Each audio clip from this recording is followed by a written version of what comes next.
The UFC thinks they're handing Magomed Ankalaev a layup this weekend, but Bogdan Guskov is dangerous with bricks for hands, and Ankalaev is coming off the most uncharacteristic performance of his career. He had never been pressured like that before. A win does nearly nothing for Ankalaev. He's at home against a short notice opponent, a man he's supposed to beat. But if Guskov knocks him out, Ankalaev's hopes of reclaiming the title disappear. That's the reality he cannot afford. Guskov, on the other hand, has everything to gain and almost nothing to lose. Someone with his knockout powers is especially dangerous in that position.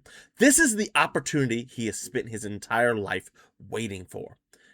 Is this the layup the UFC and Ankalaev think it is? Or will a short notice knockout artist create the perfect storm and earn a title shot? The answer lies in Pereira Ankalaev 2, the opponent change, and whether Guskov can replicate what Pereira exposed. You see, this fight, on paper, it is obviously going to be Magomed Ankalaev's to lose. It's very clearly Bogdan Guskov that's coming in on short notice to replace an opponent who is completely different, but one that Ankalaev can control and can handle. But his last fight was kind of telling. It was his loss to Alex Pereira. It's been that long, since October of last year. It's been that long. And that fight showed us that under pressure, Magomed Ankalaev's decisions aren't always the greatest. Yeah, and I get it. Like, Alex Pereira has God-given talents of power and just durability to go out there and annihilate an opponent in a moment's notice. Bogdan Guskov can hit heavy. But what made that loss to Alex Pereira so special was the way that Pereira pressured him. It was the pressure approach from Alex Pereira. Sure, he had to land the shots, but putting Ankalaev on the back foot early, when Ankalaev is a slow and timid starter at first, putting him on that back foot is the key to everything. The pressure has to go early. If this fight goes 5 rounds, it does not benefit Bogdan Guskov. If this fight goes 5 rounds, this is Magomed Ankalaev's fight to lose. But it's that change in opponent from Khalil Rountree to Bogdan Guskov that it kind of concerns me, guys.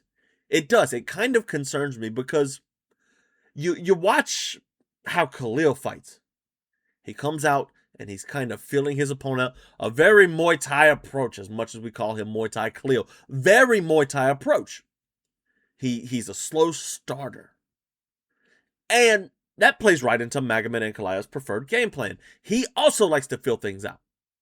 He also likes to, take things slow and make his reads. Guskov has a load of first-round knockouts to his name. That's what he's going to need to do. He cannot afford to let Ankalaev, a southpaw, come in here and confuse him with the southpaw tactics. You have to know what's going on. Watching this is going to be a telltale sign of where Magomed Ankalaev's head is at. Because before the Pereira fight, he saw himself as invincible. But if he fights this as a timid, slow fight, kind of like the Jan Blachowicz fight, he can win. And he's confident in his abilities going later into this fight. I agree with all of those statements. Bogdan Guskov has to come out firing, and firing heavy. He cannot afford to let this fight drag into even the 2-minute, 50-second mark of this round. He needs to go out there and pressure immediately. Now, granted, it's going to be a lot harder than it's just go knock him out, bro. Like, Ankalaev has a good chin, and if it wasn't for the God-given gifts of power bestowed upon Alex Pereira, he never would have won. You're going to have to connect clean, and you're going to have to stay on the gas once he's hurt. You watch the Ian Cutelaba fight when Ian Cutelaba caught Ankalaev. He didn't stay on the gas quite as well. Swung wild. And we're going to talk about swinging wild in a second. But this is going to be his opportunity. If Ankalaev drags this deeper, he wins. That's the likely situation to happen. Plain and simple. If he drags this late into the rounds, makes Bogdan Guskov go 5 rounds, which he's never done, it's over. So this fight kind of is a pick'em, but not really. Like, Ankalaev's a big favorite, and I'd pick him to win this fight. But there are, make no mistake about it, there are paths to victory for Bogdan Guskov. There are. Now, granted, like those paths are simple. Basic mechanics of a fight. I don't know if Guskov's capable of them. This is light heavyweight we're talking about after all. And there's like 3 good ones in the world, if you count Yuri Prochazka as a good light heavyweight. But Ankalaev does get caught early a lot. He gets caught early. And Guskov needs to know that. And if he doesn't know that, like, what? And I think Bogdan Guskov's going to come out there and go for the finish. I do. And I do think he's going to be trying to finish him early. But if Ankalaev stays safe, fights the lead hands, stifles the attack of Bogdan Guskov early on, making him swing, overcommit, and miss, then he's going to have a great night. You see, you go back to just a couple weeks ago when Brandon Royval beat Lonnie Kavanaugh. Now, Jack Slack talked about this a lot in his article writing up UFC 329.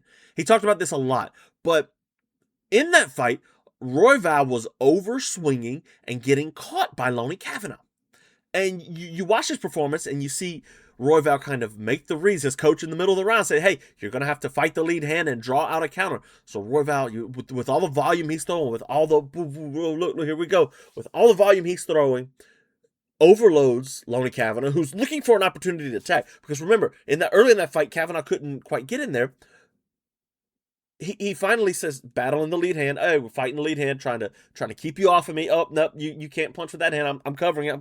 Come with your cross. And it's right there where Royval's able to slip back and boom, counter. Kind of like a pull counter from Floyd Mayweather. If he could draw out that cross, if Ankalaev can draw out the cross and have Bogdan Guskov, who wants to swing for the fences, swinging and missing for the fences, he's going to shine in a way that he's never shined before.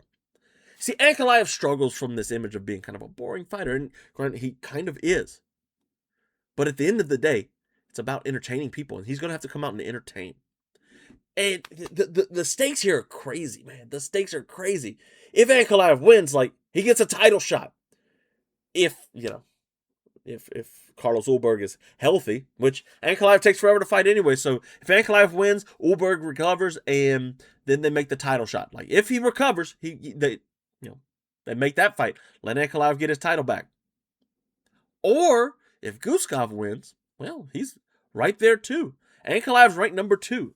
I don't have the rankings pulled up, but he'll be right there in the conversation. Let me pull him up. He'll be right there in the conversation. Light heavyweight, you got Ulberg, Pereira still here for some reason, and Ankalaev. So actually, Ankalaev's number 1. He might be behind Prochazka. They might make him fight a Paulo Costa, or Paulo Costa could jump him with a quality win over a Yuri Prochazka. Jamal Hill's in here too. Oh, Khalil Rountree, actually, he's ranked 6th. He's actually ranked 4th, if you want to know the truth, because Hill's not there and Pereira's not there, not going back down, which means Guskov's ranked 7. Still doesn't do anything for him. But regardless, so everything here at stake is going to be of the utmost importance, of course.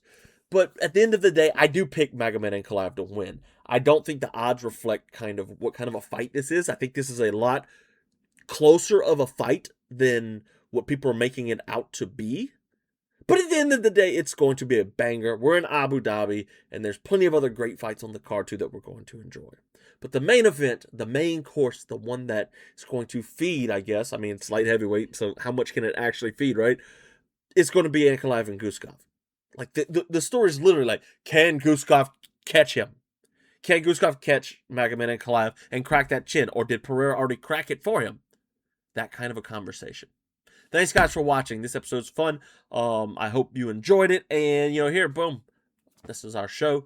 We post every week recaps and previews for all of the cards. You want to talk fights? This is where we do it. This is how we do it. So get to it.